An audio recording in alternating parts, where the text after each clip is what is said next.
तिरछी नजरिया मोरी हाय हाय हाय। भूख भी लग रही है, थोड़ा सा कॉफी पी लेती हूँ। रील बनाते हुए वो कॉफी पी रही थी कि उसकी कॉफी गाउन पर गिर जाती है और वो कहती है, बाप रे बाप, मेरा इतना महंगा गाउन खराब हो गया। अब तो माँ मुझे मार डालेगी। मैं रील कैसे बनाऊंगी अपने हनीमून पर? एक बार साफ करती हूँ। ये कहते ही वो अपना गाउन साफ करती है, मगर वो और गंदा हो जाता है। उसे ठीक कराने के लिए वो ड्राई क्लीन की शॉप पर जाती है और वहाँ भी नहीं होता। तभी रोते हुए मंदिर में जाकर वो प्रार्थना करती है, हे कान्हा जी, कुछ तो मदद कीजिए। मेरी शादी के सपने कैसे पूरे होंगे? माँ बहुत डांटेंगी, बहुत महंगा गाउन था ये। कान्हा जी मदद कीजिए, ठीक कर दीजिए मेरे गाउन को। प्रार्थना करके वो जाती है कि एक लड़के से उसकी टक्कर हो जाती है जिसके हाथ में मोर पंख था। दोनों का सेम बैग गिर जाता है। वो लड़का बैग बदलकर उठा लेता है और कहता है, अरे आप ठीक तो है ना? लगी तो नहीं? माफ कीजिए, देख नहीं पाया मैं। कोई बात नहीं। बहुत परेशान लग रही हैं आप।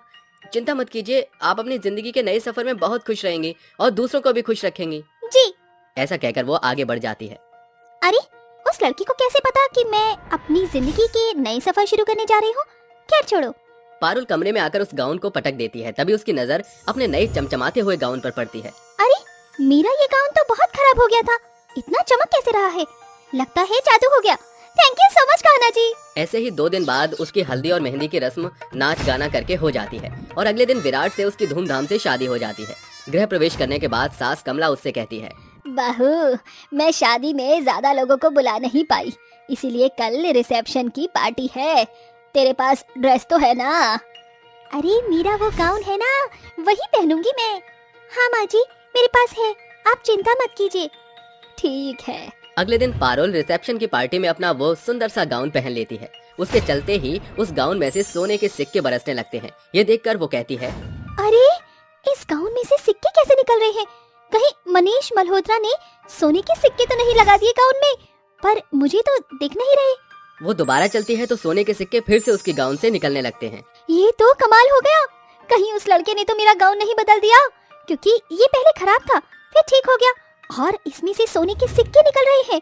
इसका मतलब कान्हा जी ने मुझे जादुई गाउन दिया है। Thank you so much Kanha ji. पर अभी मैं सबके सामने बाहर जाऊंगी तो सिक्के प्लीज मत निकालना, जब जरूरत हो तब आना। अरे वाह मेरी जान, तुम तो इस गाउन में बेहद खूबसूरत लग रही हो। तुमने तो कटरीना कैफ को भी पीछे छोड़ दिया। अब चलो, सब हमारा इंतजार कर रहे हैं रिसेप्शन पर। तभी दोनों स्टेज पर जाकर बैठ जाते हैं जहां उनका फोटोशूट होता है। अचानक से कमला की तबीयत खराब हो जाती है और वो फौरन हॉस्पिटल पहुंचती है जहां डॉक्टर कहता है, आपकी मदर की तबीयत बहुत क्रिटिकल है, जल्दी से पैसे जमा करा दीजिए, वक्त नहीं है। इतने सारे पैसे लाने में टाइम लग जाएगा, क्या करूं मैं? मुझे माँ जी की जान बचानी होगी विराट, आप चिंता मत कीजिए, मेरे पास पैसे हैं, मैं अभी ला कर देती हूँ। पारुल साइड में जाकर कहती है, हे जादुई गाउन, अगर तुम सच में जादुई हो तो मुझे कुछ पैसे दे दो, बहुत जरूरत है। तभी उसके जादुई गाउन से बहुत सारे पैसे निकल कर आते हैं। ये लेकर वो डॉक्टर को जमा करा देती है। 3 घंटे बाद उसकी सास को होश आता है। बहू, विराट माफ करना, मेरी वजह से रिसेप्शन खराब हो गया तुम्हारा। मुझे पता चला कि बहुत सारे पैसे लग गए, तो कहाँ से लाया बेटा? माँ, आपकी बहू ने आपकी जान बचा ली, उसी ने पैसों का इंतजाम किया। शुक्रिया बहू, मेरी जान बचाने के लिए।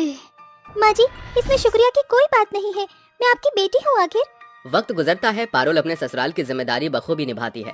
एक दिन उसके देवर के ऑफिस में आग लग जाती है। इस बात से परेशान होकर वो कहता है, माँ, भाई, भाभी, मेरे इतने सालों की मेहनत पर पानी फिर गया। मेरी फैक्ट्री जलकर खाक हो गई। अब मैं क्या करूँगा? मेरे वर्कर्स रोड पर आ जाएंगे और मैं उनका परिवार कैसे चलेगा? इतना पैसा कहाँ से लाऊंगा दोबारा? देवर जी, मैं हूँ ना, आपको जितने पैसे चाहिए उतने बताइए, मेरे पास है। आप फिर से अपनी फैक्ट्री शुरू कर पाएंगे और आपके वर्कर्स भी आपको छोड़कर कहीं नहीं जाएंगे। सच भाभी? हाँ। पारुल अपने कमरे में जाकर दोबारा से गाउन पहनकर कहती है, हे जादुई गाउन, मुझे देवर जी के लिए लाखों रुपए के पैसों की जरूरत है, मदद करो। पारुल के कहते ही गाउन से नोटों की गड्डियां निकल कर आती हैं। गाउन को वापस रखकर वो नोटों की गड्डी अपने देवर को देती है, जिसके बाद वो नई फैक्ट्री की शुरुआत करता है। ये देखकर सास कहती है, बहू, घर में कोई सी भी परेशानी हो तुम हमेशा आगे खड़ी रहती हो। मुझे तो ऐसा लगता है कि तू साक्षात लक्ष्मी देवी का स्वरूप है। तू हमेशा पैसों से मदद करती है, लाखों में एक है तू, नजर न लगे तुझे। थू थू थू। शुक्रिया माँ जी। इस तरह पारुल के ससुराल वाले उससे बहुत खुश रहते हैं। जिसके बाद पारुल अपना गाउन पहनकर विराट के साथ हनीमून पर जाती है, जहां उसे बेसहारा गरीब भूखे बच्चे दिखते हैं। अपने जादुई गाउन की मदद से वो उन बच्चों को तोहफे और ढेर सारा अच्छा अच्छा खाना खिलाती है और ऐसे ही सबकी मदद करती है और उस गाउन का राज हमेशा राज रहता है। मीना और चीना नाम की दो बहनें थीं। उनके गोरखपुर गांव में पानी की किल्लत हो गई थी। हर जगह सूखा पड़ गया था, न कुएं में पानी, न तालाब में, न पोखर में, जिस कारण वो दोनों बहनें चलते चलते दूसरे गांव में पहुंची, जिसका नाम ढोलकपुर गांव था। लेकिन वो जंगलों से गुजर रही थीं। दोनों बहनों के हाथ में अपनी अपनी पानी की बोतल थी। तभी बड़ी बहन मीना कहती है, बहुत प्यास लग रही है और कितनी दूर जाना पड़ेगा हमें। जरा सा पानी बचा है, अगर ये भी खत्म कर दिया तो क्या होगा हमारा। हमें कुछ पानी पीने की जगह ढूंढनी होगी। हाँ दीदी, अब तो मुझे भी बहुत प्यास लग रही है और ये आखिरी घूंट पी लिया तो कुछ नहीं बचेगा। हमें जल्द से जल्द रहने की, पानी पीने की जगह ढूंढनी होगी। चलो।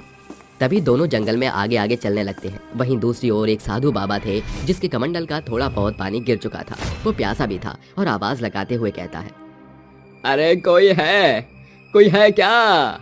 मुझे प्यास लग रही है। अगर कोई आसपास है तो कृपया मुझे पानी दे दो। प्यास के कारण मेरा गला सूख रहा है, आंखों के आगे अंधेरा सा लग रहा है। मुझे नहीं लगता अब मैं एक कदम भी चल पाऊंगा। दोनों बहनों को साधु बाबा की आवाज सुनाई देती है। वो जब तक पहुंचती हैं, इतने में साधु बाबा जमीन पर धराशाही हो जाता है। तो चीना अपने बोतल की पानी की कुछ बूंदें साधु बाबा के चेहरे पर छिड़कती है। तभी वो होश में आते हैं और मीना कहती है, बाबा आप ठीक तो है ना? आपको चक्कर कैसे आए? अभी आप ही हमें पुकार रहे थे ना? हाँ बच्चों, अभी मैं ही तुम्हें पुकार रहा था। मुझे बहुत प्यास लग रही है, थोड़ा पानी मिल सकता है? हाँ, आप ये पानी पी लीजिए। मुझे थोड़ा और पानी चाहिए। आप मेरी बोतल का पानी भी पी लीजिए। बस यही है, हम पानी की तलाश में हैं बहुत देर से। हमें न रहने की जगह मिली, न पानी पीने की। तभी साधु बाबा पानी पीकर कहते हैं, मुझे एक स्थान पता है। यहाँ से दक्षिण दिशा में एक तारा नाम की नदी है। तुम वहाँ जाकर पानी पी सकती हो। मुझे इतनी प्यास लगी थी कि मैं वहाँ तक पहुँच नहीं पाया और धराशाही हो गया। शुक्रिया मुझे पानी पिलाने के लिए। कोई बात नहीं बाबा, अब आपने हमें वो जगह बता दी है तो हम बहनें जाकर वहाँ पर अपनी प्यास बुझा लेंगी। तभी दोनों बहनें वहाँ से आगे की ओर बढ़ती हैं और 2 घंटे बाद उस नदी तक पहुँच जाती हैं, जहाँ मीना अपनी बोतल भरती है। तो चीना रुक जाती है और कहती है, दीदी यहाँ देखो, मैं यहाँ पर हूँ। देखो मुझे एक हैंडपंप भी मिला यहीं पास में। आप खामा उस नदी पर चली गई, इतना नीचे उतर कर जाना पड़ा आपको। मैं तो हैंडपंप चलाकर पानी भर लेती हूँ। कोई बात नहीं, तू वहाँ से पानी भर ले, मैं भी आती हूँ। पानी पीकर अपनी प्यास बुझाती हैं। फिर जंगल की लकड़ी काटकर और घास फूस इकट्ठा करके अपने लिए झोपड़ी तैयार कर लेती हैं और रहने लगती हैं। वक्त गुजरता है, दोनों बहनें नदी और हैंडपंप से ही पानी लाकर सारा काम किया करती थी। वहीं दूसरी ओर ढोलकपुर गांव में भी अब पानी की किल्लत बढ़ गई थी। जगह जगह से पानी के स्रोत सूख चुके थे। चाहे वो नदियां हो, पोखर हो, कुएं हो, लोग प्यास के कारण मर रहे थे, क्योंकि उनके हैंडपंप में गंदा पानी आ रहा था। गांव का कोई भी व्यक्ति उस हैंडपंप और नदी के बारे में नहीं जानता था, जहां चीना मीना नाम की 2 बहनें अपना गुजर बसर कर रही थी।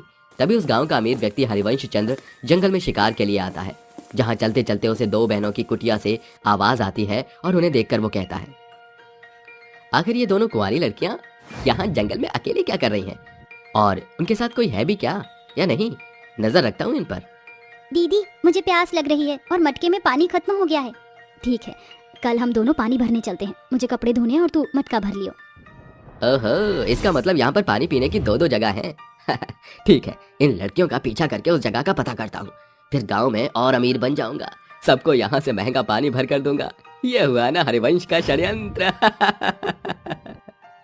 तभी मीना चीना दोनों नदी और हैंडपंप पर पानी के लिए जाती हैं, जिस जगह का मालूम हरिवंश चंद्र को हो जाता है और चुपके से वो ईंट उठाकर चीना को हैंडपंप के पास मार डालता है। फिर मीना को नदी में धक्का मार देता है। मीना कहती है, बचाओ बचाओ, मुझे तैरना नहीं आता। आपने मुझे धक्का क्यों मारा और आप कौन हो? क्यों किया आपने ऐसा? बचाइए मुझे। तू और तेरी बहन की मौत नहीं होगी तब तक मैं गांव वालों का भला कैसे करूंगा, उन्हें महंगा पानी बेचकर।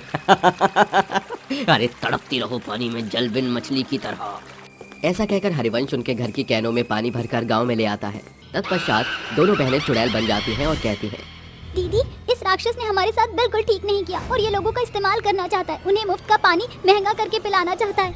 हमें इसे रोकना होगा, चाहे इसका जो भी मकसद हो। हाँ दीदी। हरिवंश गांव में उस नदी और हैंडपंप से पानी भरकर उन्हें महंगा करके बेचता है। अमीर लोग तो खरीद भी लेते हैं, लेकिन गरीब लोग उससे पानी नहीं खरीद पाते। वो उससे बिलक बिलक कर कहते हैं, अरे सेठ जी, हम पर थोड़ी कृपा करिए। एक पानी की बोतल इतनी महंगी करके मत दीजिए। इसका सही मूल्य ले लीजिए या थोड़ा कम कर लीजिए। अरे फकीर कहीं के, चला जा यहाँ से। जानता है ना गांव में पानी की कितनी किल्लत है। मैं कैसे कैसे करके ये पानी दूर से तुम्हें पिलाने के लिए ला रहा हूँ और तुम मुझे इसका सही पैसा नहीं दे सकते। चले जाओ यहाँ से। मरो प्यासे। हरिवंश ऐसे सब गरीबों को फटकार रहा था। ये होता हुआ वो दोनों चुड़ैल बहनें देख लेती हैं और कहती हैं, अच्छा, तो गरीबों को ये प्यासा मार रहा है, इसलिए इसने हमें मारा था कि ये महंगा पानी बेचे।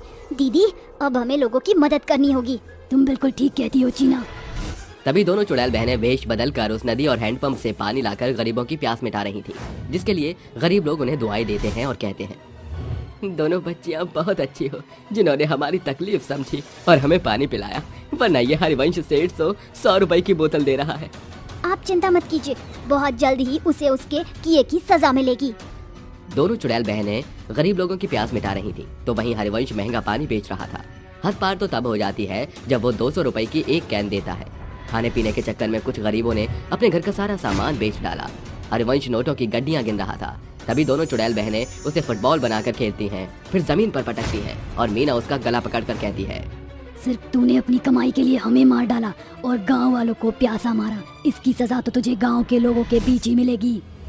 दोनों चुड़ैलें उसे घसीटते हुए गांव के लोगों के बीच में लाती हैं, जहां सभी लोग उसका चुपचाप तमाशा देखते हैं। फिर दोनों चुड़ैल उसे मार डालती हैं। तो गांव का दूसरा अमीर सेठ कहता है, आखिर तुमने उसे क्यों मार डाला? लोगों को पानी पिलाने का पुण्य काम ही तो कर रहा था। ये दोगला इंसान लोगों को पीने का पानी पिलाने का पुण्य का काम नहीं कर रहा था, बल्कि पाप का काम कर रहा था। मुफ्त का पानी नदी और हैंडपंप से लाकर तुम्हें दुगनी कीमत में बेच रहा था। जरा गरीबों का तो सोचो, उन्हें तो वह प्यासा मार रहा था और ये सब करने के लिए उसने मेरी और मेरी बहन की जान ले ली, जबकि हम दोनों तो उसे जानते तक नहीं थे। अगर ऐसी बात है तो बेटा, तुमने इस कपटी को मारकर बहुत अच्छा किया, लेकिन जिन लोगों को पानी मिल रहा था, अब पानी कहाँ से मिलेगा?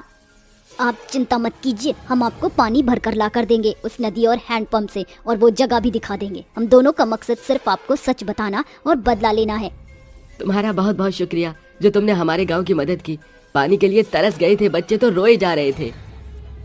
उसी वक्त दोनों चुड़ैल बहनें नदी और हैंडपंप से बार बार पानी भरकर गांव वालों तक पहुंच जाती हैं। 24 घंटों के अंदर सभी लोगों के पास मुफ्त का ताज़ा पानी होता है। उन सब का शुक्रिया अदा उनको चुड़ैलों को मिलता है। तत्पश्चात उन्हें मुक्ति मिल जाती है।